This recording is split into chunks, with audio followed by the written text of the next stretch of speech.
오늘이 무슨 주일이죠? 네, 추수감사 주일입니다. 추수감사 주일을 맞이하여 하나님께서 한 해 동안 우리에게 베풀어 주신 은혜 우리 깊이 생각하시고 하나님께서 정말 우리에게 베푸신 그 은혜로 인하여서 우리 안에 감사가 넘칠 수 있는 귀한 예배 시간이 되기를 간절히 바라겠습니다. 추수감사주일을 맞이하여서 과연 우리가 하나님께 얼마나 감사하는 삶을 살고 있을까, 우리 자신의 삶을 좀 돌아볼 수 있는 시간이 되었으면 좋겠습니다. 감사를 잃어버렸다면은 감사가 회복되어지는 추수감사주일이 되시길 바랍니다. 추수감사주일 설교를 어떤 설교를 할까 이제 고민을 하다가 보통 추수감사 주일 하면은 감사라는 주제를 가지고 설교를 많이 하잖아요. 제가 지금까지 사역했던 교회에서도 추수감사절 절기가 되면은 감사 주제를 가지고 설교를 많이 했었는데, 이번에도 감사라는 제목을 가지고 주제를 가지고 설교를 할까 생각을 했었는데 좀 식상하다는 생각이 좀 들어서 다른 주제를 가지고 좀 설교를 하자라는 이제 생각을 가지고 있었는데, 화요일인가요?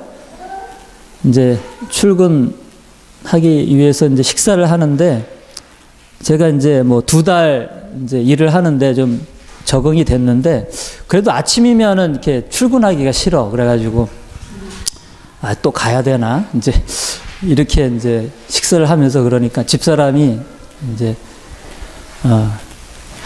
감사해야지 그러더라고. 그래서 그런 얘기를 해요. 일할 수 있는 것이 얼마나 감사한데 본인은 일할 수 있는 건강을 주신 게 너무 감사하다. 그리고 요즘 감사할 것들이 너무 많이 있다, 이렇게 이야기를 하더라고. 그러면서 그 얘기를 듣고 마음에 그래, 감사해야지, 이런 반응이 일어나는 게 아니라 왠지 좀 거부감이 일어나면서 지금 우리의 상황이 뭐 전보다는 크게 뭐 나아진 상황도 아니고 뭐 이렇게 좀 풍족한 그런 나아진 형편도 아닌데 뭐가 감사할 것이 있나? 이제 속으로, 겉으로는 안 그러고 속으로 이제 그런 생각을 했어요. 그러면서 또 한편으로는 좀 마음에 찔리면서 그래, 내가 감사하지 못했다는 생각이 들더라고요. 그러면서 그래, 내가 감사하지 못했구나 생각이 들면서 일하고 있는 요양원을 어르신들이 이렇게 떠오르면서 감사할 것들이 많이 있다는 생각이 들었어요. 제가 이제 항상 점심하고 저녁 식사 수발을 70이 넘은 여자 어르신에게 이제 항상 점심 저녁 식사 수발을 하는데, 그 어르신은 이제 치매가 있고 그리고 이제 파킨슨 병이 있어가지고 오른쪽 편마비가 있어요. 그래서 오른쪽은 못 쓰고 왼쪽만 겨우 이렇게 이제 쓰시는 분인데, 그러니까 수저질도 못하죠. 겨우 수저를 들고 겨우 이렇게 입에 댈 정도 누워서.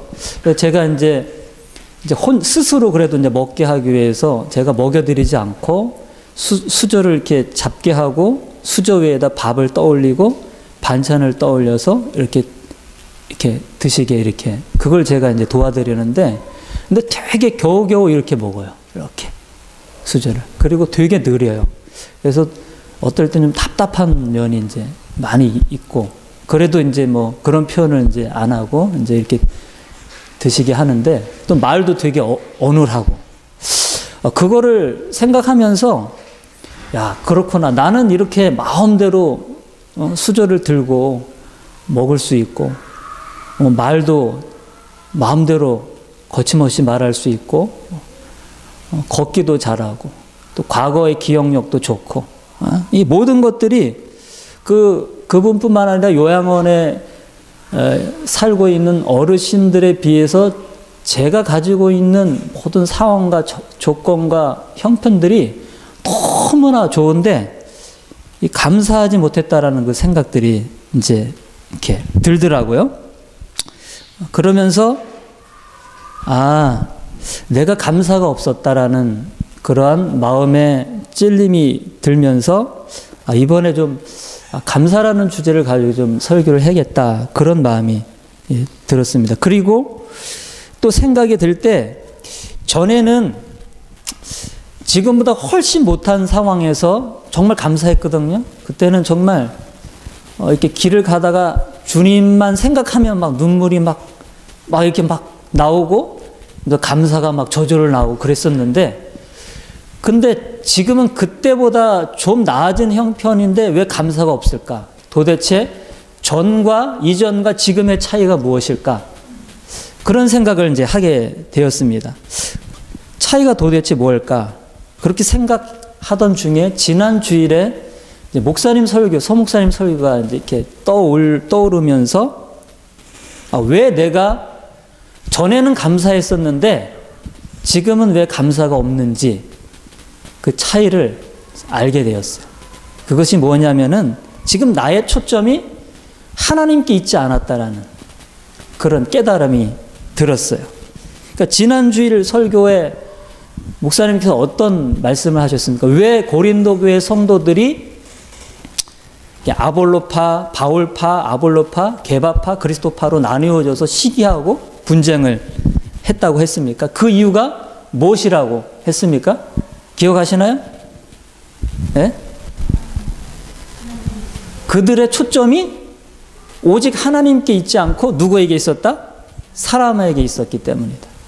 심는 바울이나 물 주는 아볼로가 아니라 오직 자라게 하시는 하나님뿐이라는 이 복음의 원리를 그들이 놓쳤기 때문에 그들의 초점이 하나님이 아니라 보이는 사람에게 있었기 때문에 그들이 나뉘어져서 서로 시기하고 분쟁을 하였다, 이렇게 들었죠.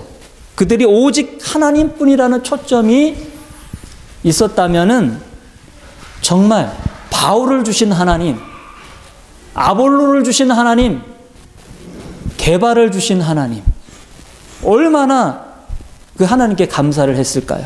그런데 그들 안에 감사가 아니라 시기가 일어났고 그들 안에 분쟁이 일어났습니다. 그들의 시선이 사람에게 있었다라는 거예요. 그들의 초점이 사람에게 있었다라는 거예요. 자라게 하시는 하나님에게 그들의 시선이 있었어야 되는데 하나님이 아니라 사람이었다라는 거예요. 아볼로가 물 주는 것만 보이고 바울이 심는 것만 보고 하나님이 안 보였다라는 것이죠. 그러니까 바울이 대단하고 아볼로가 대단했다라는 거예요.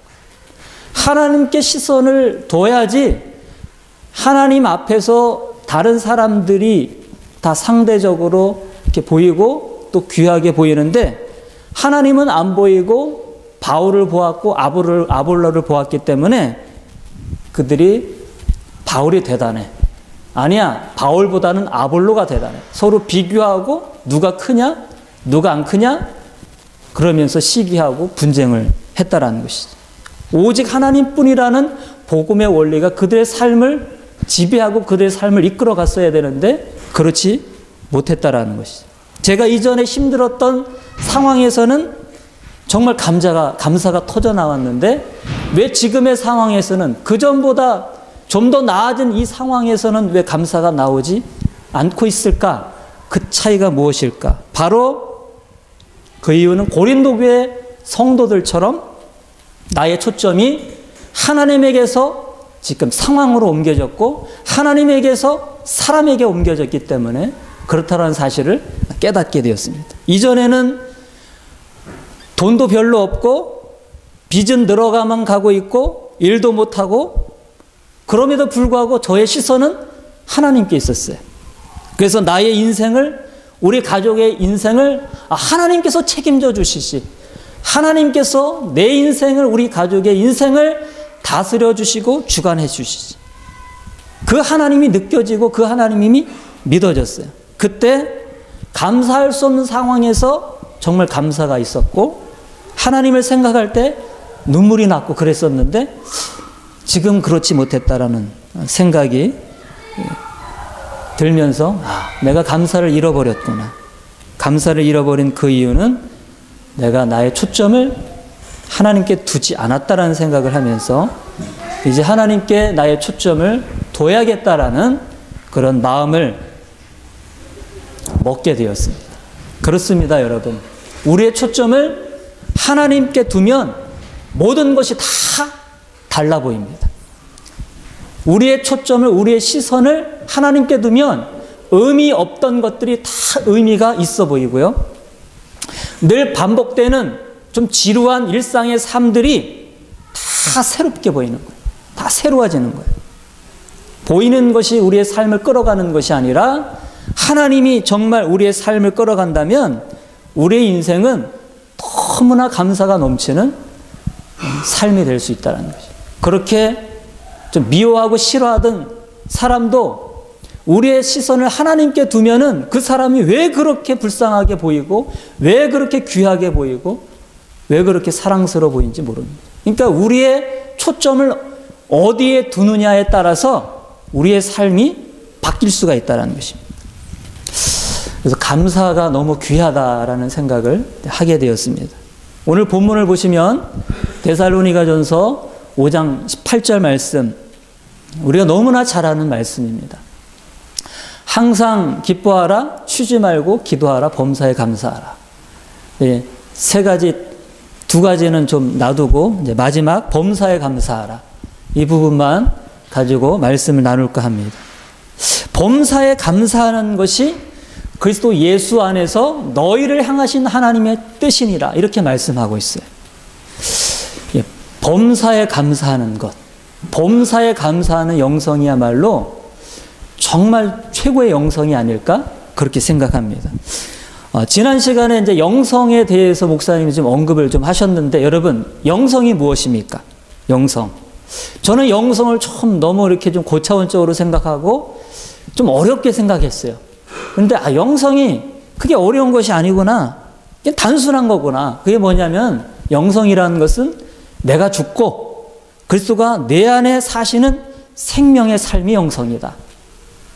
그리스도와 연합하여 그분의 생명이, 주님의 생명이 내 안에 나타나는 것, 그것이 영성이다. 이게 깨달아지면서 영성이 이렇게 정말 간단하고 단순하구나, 복잡한 것이 아니구나 생각을 하게 되었고, 보이는 것을 따라 육체를 따라 살던 자가 그리스도와 연합하여 십자가에 못 박혀 죽고 부활의 생명으로 살아가는 것, 그것이 그리스도인의 영성이다 말할 수 있습니다. 그리스도 십자가 부활에 연합하여 사는 것, 이것이 구원이라 했습니다. 구원이란 죽어서 천국 가는 것이 구원이 아니라 그리스도와 연합하여, 이 땅에서 그리스도와 연합하여 육체에 속한 자가 죽고 영에 속한 자로 사는 삶, 이것이 바로 구원입니다. 즉 오늘 본문 말씀에 의하면 범사에 감사하지 못한 자가 주님과 연합하여 십자가에서 죽고 범사에 감사하며 사는 자로 사는 것, 이것이 바로 구원입니다. 보이는 것을 따라 바울파, 게바파, 아볼로파 분쟁하며 사는 육신에 속한 고린도 교회 성도들이 누구와 연합하여? 그리스도와 연합하여 십자가에 못 박혀 죽고 오직 자라게 하시는 하나님뿐이다라는 믿음을 가지고 분쟁을 그치고 시기를 그치고 서로 하나 되고 서로 섬기고 서로 사랑하는 것, 이것이 바로 구원이다 말씀을 드릴 수가 있습니다. 그러니까 그리스도의 십자가와 부활에 연합하는 것, 이거는 추상적인 것이 아닙니다. 모호한 것이 아닙니다. 저는 옛날에 십자가와 연합하는 것, 부활에 연합하는 것, 참 이것이 좀 추상적인 것 같았고 좀 뭔가 잡히지 않는 것 같았어요. 그런데 계속적으로 그리스도와 연합하여 십자가에 죽고 부활에 연합하여 부활의 생명으로 사는 것. 이거는 우리의 일상에서 구체적으로 경험되어질 수 있다라는 생각, 있는 것이라는 생각을 하게 되었습니다. 그리스도와 연합하는 것, 즉 첫 번째 십자가와 연합하는 것, 그것은 육체에 속한 삶, 보이는 것을 따라 사는 삶, 무엇을 먹을까, 무엇을 마실까, 무엇을 입을까 염려하는 삶에 대해서 죽어서 이제 염려에서 벗어나는 거예요. 십자가에 못 박히는 것은 염려하는 삶에 대해서 못 박히는 거예요. 못 박혀야 죽어야 염려에서 벗어나는 것이죠. 이것이 바로 십자가와 연합하는 것이죠. 그리고 그리스도의 부활에 연합하는 건 무엇입니까? 영에 속한 삶, 그리스도께 속한 삶을 사는 것입니다. 보이는 것이 나를 주관하는 것이 아니라 하나님이 나를 주관하시고 하나님이 나를 이끌어 가시는 삶, 그리스도의 생명으로 사는 삶이 바로 그리스도의 부활에 연합하는 것이다. 말씀을 드릴 수가 있습니다. 오늘 본문에 의하면 범사에 감사하며 사는 삶이 십자가와 부활에 연합하는 삶이라는 것입니다. 오늘 본문에서 바울은 그냥 감사하라 하지 않고 감사하라 앞에 뭐를 붙이고 있습니까? 범사에 감사하라 이렇게 말하고 있습니다. 범사에 감사하다. 범사가 어떤 의미입니까? 범사. 어떤 상황 가운데서도 언제든지 이런 뜻을 지니고 있어요. 범사란 어떠한 상황 속에서도 언제든지 라는 뜻을 지니고 있어요. 그러니까 범사에 감사라는 것은 어떤 상황 속에서도 언제든지 감사하라 이런 뜻을 지니고 있습니다. 바울이 데살로니가 교회 이 편지를 쓰게 되었던 그런 배경이 어떤 배경이었습니까? 데살로니가 교회가 지금 핍박과 시련 가운데 있었고 바울도 지금 고난 중에 있었습니다. 감옥 가운데 있었습니다. 그런데 바울은 핍박과 시련 가운데 있는 데살로니가 교회 성도들을 향하여서 지금 범사에 감사하라. 즉 핍박과 시련 그 한가운데서 감사하라. 이렇게 권면하고 있습니다. 여러분 좋은 상황, 좋은 환경에서 누구나 감사할 수 있는 것이죠. 그러나 좋지 못한 상황, 정말 절망적인 상황, 죽음의 그런 위기 한가운데 있는 상황에서 감사할 수 있는 것 쉽지 않습니다. 그런데 바울은 감사하라. 그것도 범사에 감사하라. 좋을 때도 감사하지만 싫을 때도 감사하라. 일이 잘 될 때도 감사하지만 일이 안 될 때도 감사하라. 성공할 때도 감사하지만 실패할 때도 감사하라. 건강할 때도 감사하지만 건강하지 못할 때도 감사하라. 우리의 생각과 이성으로 이해될 때에만 감사하는 것이 아니라 우리의 이성과 우리 이해를 뛰어넘어 이해가 안 되는 상황 가운데서도 감사하라. 모든 상황 속에서 언제든지 감사하라. 바울은 이렇게 권면하고 있습니다. 그런데 여러분 모든 상황 속에서 언제든지 감사한다라는 건 쉽지 않습니다. 이거 너무나 어려운 거예요. 그런데 그렇게 어려운데 범사에 감사한다라는 것이 어려운 것인데 바울이 왜 범사에 감사하라고 권면하고 있습니까? 범사에 감사할 수 있기 때문에 그렇게 하라는 것입니다. 범사에 감사할 수 있는 것은 바로 십자가와 부활의 연합함으로 가능한 것이라는 것입니다. 범사에 감사할 수 없는 내가 그리스도와 연합하여 십자가에 못 박혀 죽고 범사에 감사할 수 있는 나로 부활하는 것입니다. 범사에 감사한다라는 것은 바로 그리스도와 연합하여 십자가에서 죽고 부활한 결과입니다. 내가 그리스도와 연합하여 십자가에서 죽고 부활한 그 결과로 인하여서 감사가 터져나오는 것이죠. 그러니까 범사에 감사할 수 있는 것은 바로 그리스도와 연합이라는 것이, 십자가 부활의 연합이라는 것이죠. 육에 속한 사람은 절대 감사할 수 없습니다. 모든 상황 속에서 언제든지 감사할 수 없습니다. 육체적인 사람은, 육신에 속한 사람은 감사할 수 있는 상황 속에서는 감사할 수 있는데, 그러나 감사할 수 없는 상황 속에서는 감사하지 못하는 것이죠.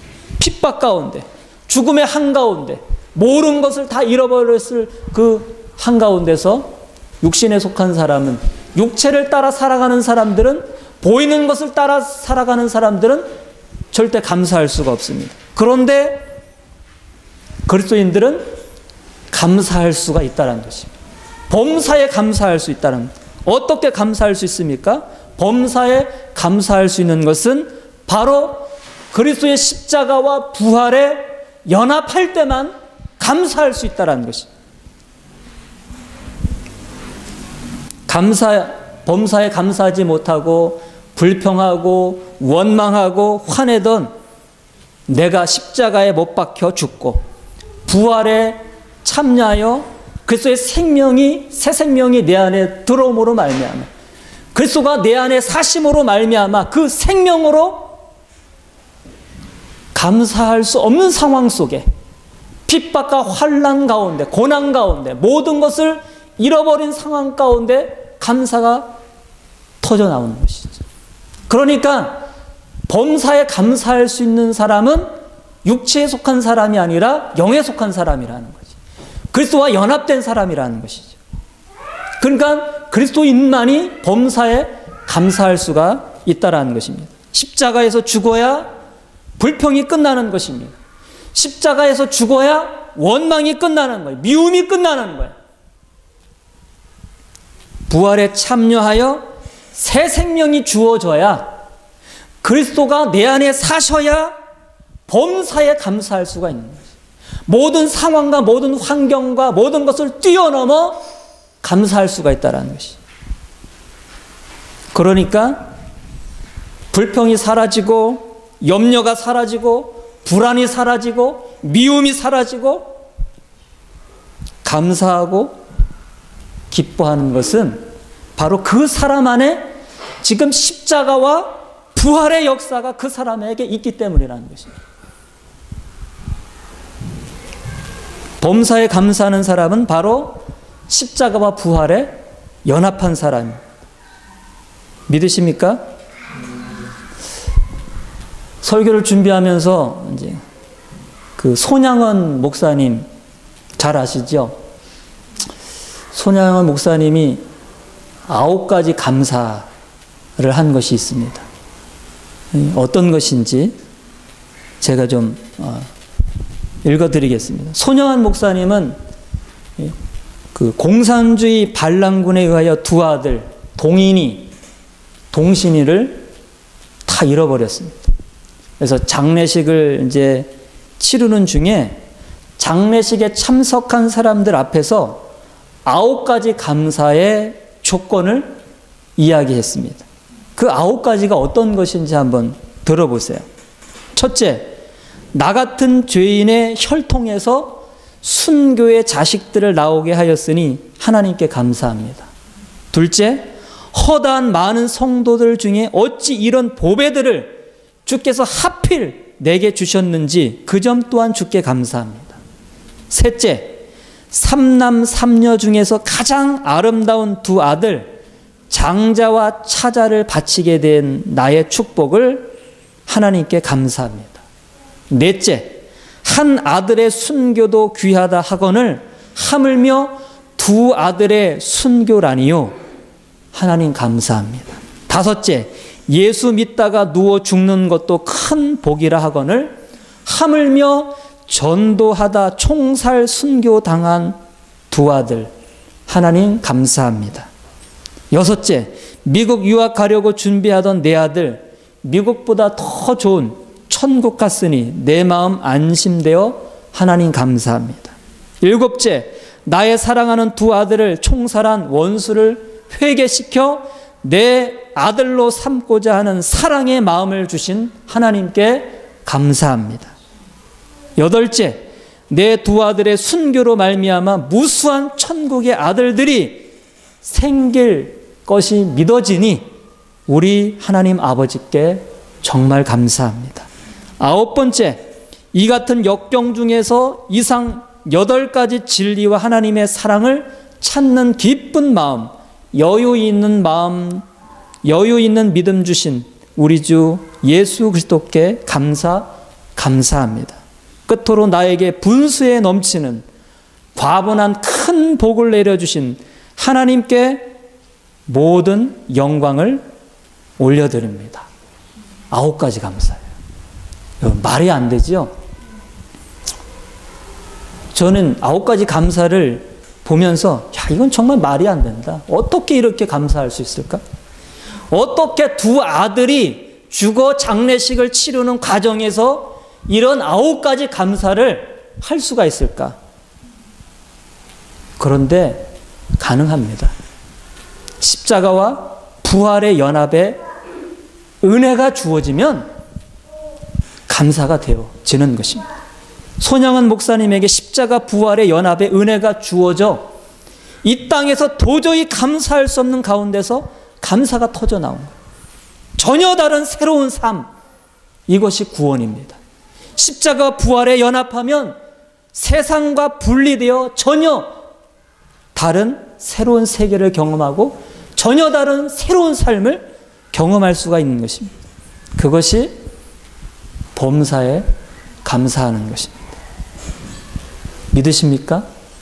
사람들은 보이는 대로 상황이 좋으면 감사하고 보이는 대로 상황이 안 좋으면 불평하고 원망합니다.